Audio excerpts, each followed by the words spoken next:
Oke, baik. Terima kasih untuk waktu dan kesempatan yang telah diberikan kepada saya. Perkenalkan, nama saya Maria Dikenia Laka, NIM 1703030141, kelas C semester 6. Tugas pendidikan anti korupsi yang berkaitan dengan fenomena korupsi Indonesia menggunakan pandangan antropologi. Sesuai dengan materi yang telah diberikan oleh Bapak kepada kami dalam buku materi tersebut berisi mengenai antropologi dan studi korupsi oleh Chris Hort dan Dieter Heller terkait dengan fenomena korupsi di Indonesia dengan menggunakan pandangan antropologi. Berkaitan dengan ini, pertama kita perlu ketahui apa yang dimaksud dengan korupsi secara umum. Pada dasarnya, korupsi secara umum adalah perbuatan yang buruk seperti penggelapan uang, penerimaan uang sogok, dan lain sebagainya untuk dapat memperkaya diri sendiri ataupun dapat memperkayai orang lain yang dapat mengakibatkan kerugian dan keuangan pada negara. Konteks untuk buku ini ditetapkan oleh beberapa insiden. Pertama diantaranya adalah penipuan dramatis dan skandal korupsi yang mengguncang perusahaan Amerika pada tahun 2001 setelah runtuhnya perusahaan energi Enron. Dalam hal ini, munculnya sebuah pertanyaan yang menyeluruh terkait dengan korupsi Indonesia menggunakan pandangan antropologi, dalam halnya fenomena.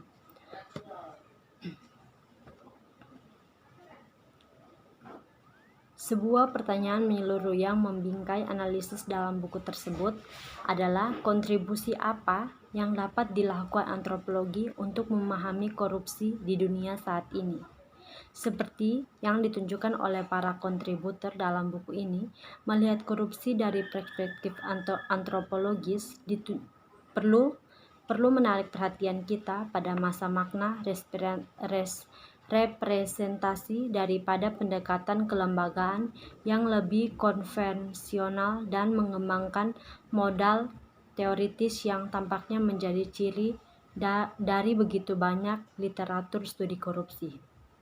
Namun, untuk memulai proyek semacam itu, pertama-tama kita harus bertanya, apa sebenarnya korupsi itu dan seberapa bermanfaatkah istilah ini sebagai konsep analitis? Apa saja kondisi yang mendorong berkembangnya praktik korupsi dan bagaimana perkembangan korupsi perilaku seperti itu dimanifestasikan dan dinafsirkan dalam konteks yang berbeda. Bagian dari alasan untuk membuka pertanyaan yang membuat kebijakan yang terlibat dalam gerakan anti korupsi untuk membuat penutupan dini pada pertanyaan tentang bagaimana mendefinisikan korupsi sebagai kategori analitis.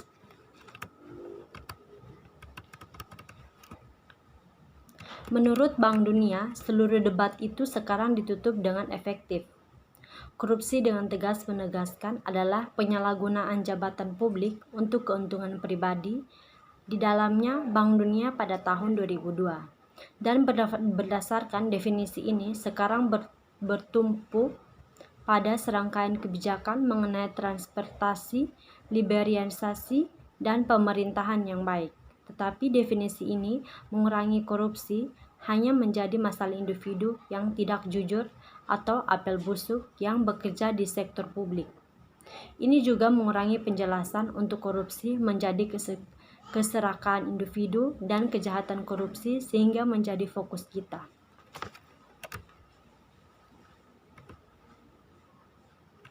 Yang berikut, bentuk-bentuk korupsi menjadi diterima dan dilembagakan, seperti yang ditunjukkan oleh Sampson dan Marchenan.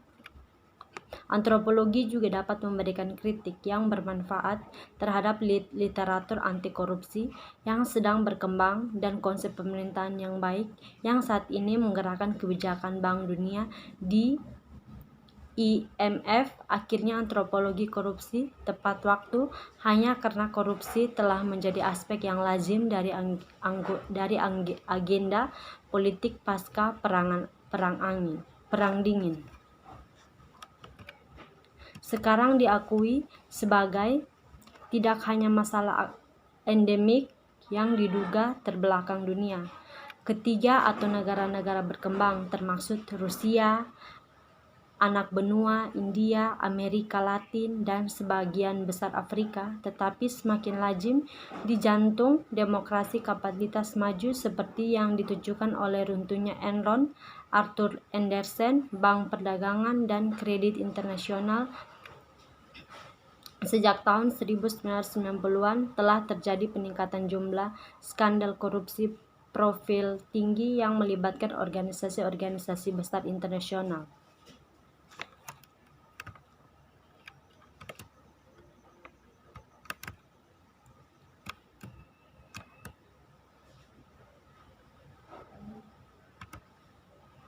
Yang berikut fenomena korupsi sebagai patologi sosial di Indonesia. Korupsi berasal dari bahasa Latin yaitu corruption yang berarti menggoyahkan atau memutarbalik, busuk atau rusak.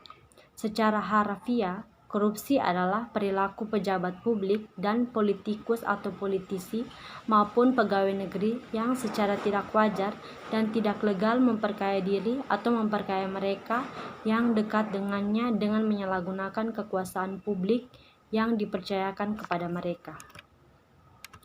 Dari sudut pandang hukum, tindak pidana korupsi mencakup unsur-unsur sebagai berikut.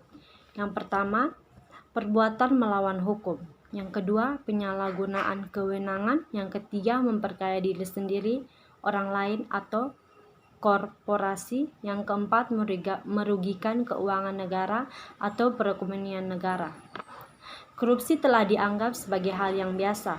Dengan dialah sudah menjadi produser makanan koruptor, tidak lagi memiliki rasa malu dan takut.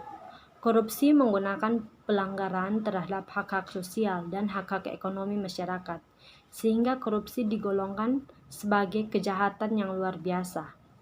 Dalam penanganan pemberantasan korupsi harus dilakukan secara komprehensif dan bersama-sama oleh penegak hukum, lembaga masyarakat, dan seluruh anggota individu masyarakat.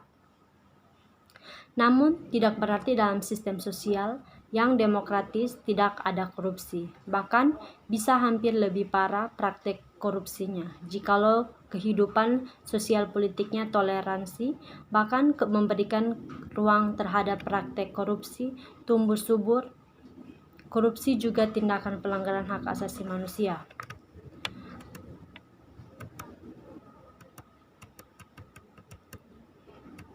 Korupsi di Indonesia telah membawa disharmonisasi politik ekonomi sosial. Bahkan bisa jadi korupsi budaya baru di negeri tercinta ini. Grafik pertumbuhan jumlah rakyat miskin terus naik karena korupsi.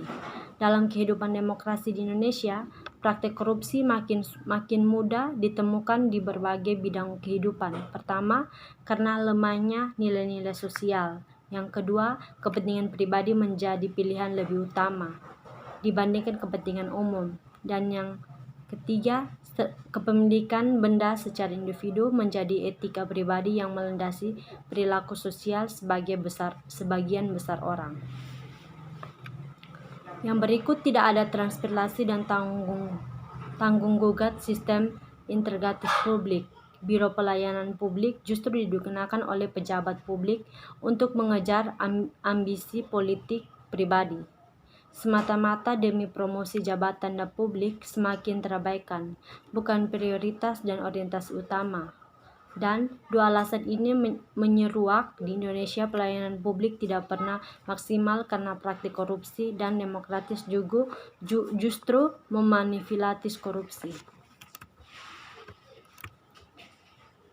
Dan yang berikut, terdapat beberapa fakta penegakan hukum yang memperlihatkan kontradiksi sehingga terjadi penyimpangan terhadap asas kesejahteraan di depan hukum, yaitu terdapat pada pasal 27 Undang-Undang Dasar 1945 antara lain: 1. Terbang pilih penegak hukum terhadap kepala daerah. Adapun beberapa alasan fakta bahwa terdapat terbang pilih dan penegakan tidak sama di depan hukum oleh penegak, yaitu praktek penegakan hukum terhadap tersangka atau terdakwa. 2. Sifat dari UU KPK yang secara sengaja membuat pengelompokan penegakan. Yang kedua, kemenangan kepala daerah menentukan penerimaan proyek. Yang ketiga, izin dari presiden hambat pemeriksaan. Yang keempat, terdapat beberapa fakta penegak hukum yang memperlihatkan kontradiksi.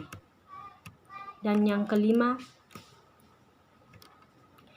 sifat dari Undang-Undang KPK yang secara sengaja membuat pengelompokan penegakan hukum menjadi 2 kategori, yaitu kategori pertama adalah korupsi yang menimbulkan kerugian negara di bawah Rp 1 miliar. Yang kedua, kemenangan kepala daerah menentukan penerimaan proyek. Dan yang ketiga, izin dari presiden hambat pemeriksaan. Baik, terima kasih untuk waktu dan kesempatan yang telah diberikan kepada saya. Inilah analisis dari saya terkait dengan fenomena korupsi Indonesia yang menggunakan pandangan antropologi. Atas perhatiannya diucapkan limpah terima kasih.